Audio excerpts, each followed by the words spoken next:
Là aujourd'hui, les conditions sont claires, les scolaires ne nagent pas, sauf conditions encore une fois exceptionnelles en extérieur. Et pour l'immense majorité, les scolaires ne nagent plus aujourd'hui. L'apprentissage de natation, il est dispersé sur plusieurs années scolaires, au cours du primaire et jusqu'en fin de parcours scolaire. Donc il est difficile de quantifier aujourd'hui le nombre de scolaires qui n'ont pas eu accès. Ça dépend de plein de facteurs. Ils sont censés annuellement avoir des accès ou un contact avec l'eau.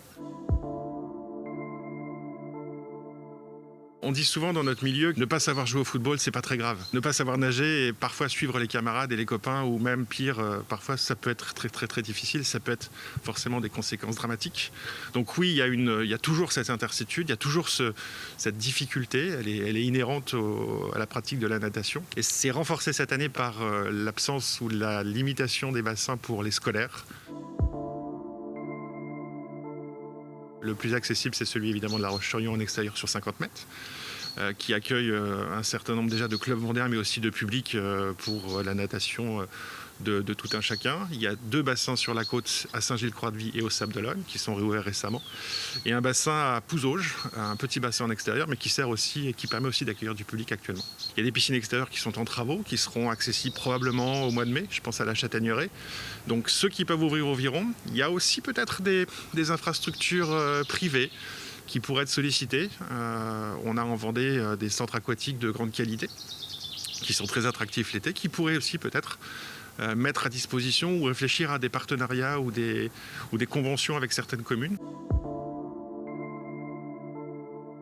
Je crois moyennement aux piscines privées des particuliers, puisque là on mélange complètement les choses et la surveillance n'est pas du tout permise. La Ligue régionale de la Fédération française de natation a identifié des endroits où les infrastructures ne permettaient pas un apprentissage facilité de la natation. Et il y en a en particulier 2 en Vendée. C'est le sud Vendée autour de l'île d'Elle et l'île Dieu, qui n'ont pas aujourd'hui d'infrastructure permettant l'apprentissage de la natation.